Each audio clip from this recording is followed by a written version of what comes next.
रोजगारीका लागि भारत गएका दुई परिवारका 9 सदस्यको आग लागिमा परेर मृत्यु। 3 एजेन्डाले अड्कियो काङ्ग्रेस एकताको हलो। धनकुटामा निर्वाचन प्रहरीमा दरखास्त दिनेको संख्या न्यून। इरान यात्रा नगर्न परराष्ट्र मन्त्रालयको आग्रह। झापाबाट राष्ट्रपाले बालेनको राजनीति सिद्ध्याउने रणनीति बनायो, अध्यक्ष गिरीको भनाई।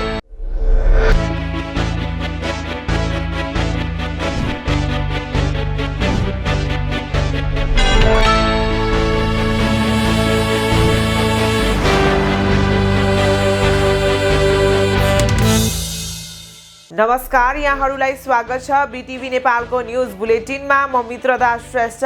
रोजगारीका सिलसिलामा भारत गएका सल्यानका दुई परिवारका 9 जनाको आगलागीमा परि मृत्यु भएको छ।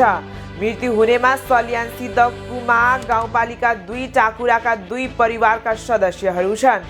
उक्त वडाका वडाध्यक्ष मेघबहादुर बुढाथोकीका अनुसार मृत्यु हुनेमा स्थानीय धनबहादुर विक्क, कविता विक्क, राधा विक्क, रेणुका विक्क, राजन विक्क, काशीराम कामी, अनु विक्क, टीका विक्क र किरण विक्क रहेका छन्।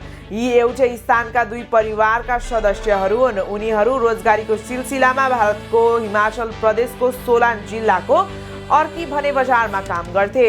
पुस 27 गते उनीहरू आगलागीमा परेर मृत्यु भएको वडाध्यक्ष बुढाथोकीले जानकारी दिए। यद्यपि आगलागीको कारण भने नखुलेको वडा अध्यक्षले बताए। आफ्नो नागरिकको मृत्यु भएपछि वडा कार्यालयले मंगलबार शोक विदा घोषणा गरेको छ। नेपाली काङ्ग्रेसको विशेष महाधिवेशन पक्षधर र संस्थापन पक्ष बीचको वार्ता मुख्य 3 एजेन्डामा अड्किएको छ। विशेष महाधिवेशन स्वामित्व लिने, वैशाखमा महाधिवेशनको सुनिश्चितता गर्ने लगायतका विषयमा संस्थान पक्ष लचिलो भएको छ। तर आगामी चुनावमा 40% टिकटमा सभापति शेरबहादुर देउवाको हस्ताक्षर हटाउने र महामन्त्री गगन थापालाई प्रधानमन्त्री उम्मेद्वार घोषणा गरेर जाने प्रस्तावमा संस्थापनले अस्वीकार गरेको छ। वार्तामा जुटेका एक नेताले भने टिकटको विषयमा त लचक नै हुन्छौ, तर सभापतिको हस्ताक्षर हटाउने र महामन्त्रीलाई प्रधानमन्त्रीको उम्मेद्वार घोषणा गरेर जानुपर्ने नयाँ शर्तको कारणले सहमतिको वातावरण बनेको छैन। प्रयास हुँदैछ। सरकारले फागुन 21 मा हुने प्रतिनिधि सभा निर्वाचनमा खटिने निर्वाचन प्रहरीका लागि पुस 25 गतेबाटै दरखास्त आह्वान गरेको छ। धनकुटा प्रहरीले सोही दिनबाट निर्वाचन प्रहरीका लागि दरखास्त लिइरहेको छ। धनकुटाका लागि नेपाल प्रहरी तर्फ 989 र सशस्त्र प्रहरीमा 96 गरी 1085 निर्वाचन प्रहरीको कोटा छ। तर गएका 4 दिनमा जम्मा 389 जनाले मात्रै जिल्ला प्रहरी कार्यालयमा दरखास्त आवेदन दिएका छन्, जसमा 300 पुरुष र 98 जना महिला छन्। यो संख्या अपेक्षा गरिए भन्दा एकदमै कम रहेको धनकुटा प्रहरी प्रमुख एसपी शरत कुमार थापा छेत्रीले बताए। आवेदन दिनेको संख्या नबढ्दा छनौटमै समस्या हुने देखिएको उनले जनाए। उनले जति सक्दो धेरै जनाबाट छान्न पाउँदा राम्रो जनशक्ति पाउन सकिन्छ, तर अहिलेसम्मको दरखास्त संख्या हेर्दा अपेक्षाकृत छैन।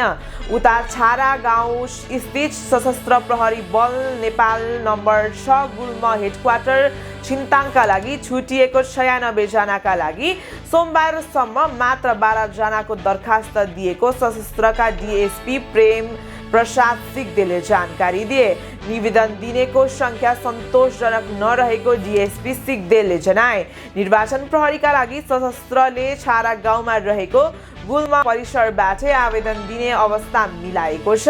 निर्वाचन प्रहरीका लागि माघ 1 गते दिनभर आवेदन दिन सकिने एसपी थापाले जनाए। उनले भने दरखास्त दिनेको संख्या जति सक्दो धेरै होस् भन्ने स्थानीय तह मार्फत गाउँ र टोलसम्म सूचना पठाइएको छ। प्रचार प्रसारका लागि स्थानीय सञ्चार माध्यमलाई पनि आग्रह गरेका छौँ, तर संख्या भने जस्तो देखिएको छैन। माघ 5 देखि 9 सम्म निर्वाचन प्रहरीको भर्ना छनौट सकेर 12 गते अन्तिम नतिजा प्रकाशन गर्ने तयारी छ। यस्तै माघ 15 गतेदेखि प्रशिक्षण सुरु गर्ने कार्यतालिका रहेको थापाले जनाए। इरानमा विकसित हुँदै आएको सुरक्षा अवस्थालाई ध्यानमा राखेर परराष्ट्र मन्त्रालयले नेपाली नागरिकलाई इरान यात्रा नगर्न आग्रह गरेको छ। मन्त्रालयले मंगलबार एक यात्रा चेतावनी जारी गर्दै हाल इरान जान योजना बनाइरहेका नेपाली नागरिकहरूलाई अवस्था सामान्य नहुन्जेलसम्म यात्रा स्थगित गर्न अनुरोध गरेको हो।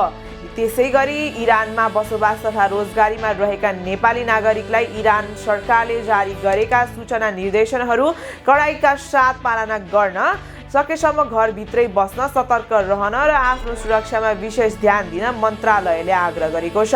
परराष्ट्र मन्त्रालयले इरानको पछिल्लो अवस्थाको नजिकबाट निगरानी गरिरहेको जनाउँदै आपतकालीन अवस्थामा सहयोगका लागि मन्त्रालय र सम्बन्धित कूटनीतिक नियोगसँग निरन्तर सम्पर्कमा रहन नेपाली नागरिकलाई अनुरोध गरेको छ। आपतकालीन सहयोगका लागि काठमाडौँ स्थित परराष्ट्र मन्त्रालयका सम्पर्क नम्बर तथा इमेल ठेगानामा सम्पर्क गर्न सकिने जनाइएको छ। साथै इरानमा रहेका नेपाली नागरिकले दोहा स्थित नेपाली दूतावाससँग सम्पर्क गरी आवश्यक सहयोग लिन सक्ने मन्त्रालयले जनाएको छ। नेकपा एमाले झापाका अध्यक्ष प्रेम गिरीले राष्ट्रपाले बालेनको राजनीति झापाबाटै सिध्याउने रणनीति बनाएको आरोप लगाएका छन्। उनले कुलमान घिसिङ र बालेनलाई राष्ट्रपासँग अदृश्य शक्तिले जबरजस्ती मिलाएको दाबी गर्दै यस्तो आरोप लगाएका हुन्। कुलमानजी बाहिरिनु भइसक्यो, बालेनजीलाई पनि राष्ट्रपाले मनैदेखि स्वीकार्न सक्दैन। उनी भन्छन् राष्ट्रपाले बालेनको राजनीति झापाबाटै सिध्याउने रणनीति बनायो। यो क्षेत्रमा पनि राष्ट्रपाका कार्यकर्ताले बालेनलाई स्वीकार गर्न सक्दैनन्। बालेनलाई अदृश्य शक्तिहरूले नै प्रधानमन्त्री घोषणा गरेको बताउँदै गिरी उक्त घोषणा राष्ट्रपालाई मन नपरेको प्रतिक्रिया दिए। राष्ट्रपा निर्माण गर्न रवि लामिछाने र अन्य नेता कार्यकर्ताले दुःख गरे, प्रधानमन्त्री अर्को मान्छे बनाउने भन्दा मान्य अवस्था छैन। उनले थपे, परिस्थितिजन्य बाध्यताका कारण राष्ट्रपाले बालेनलाई प्रधानमन्त्रीको रूपमा अघि सारेको गिरीको भनाइ छ।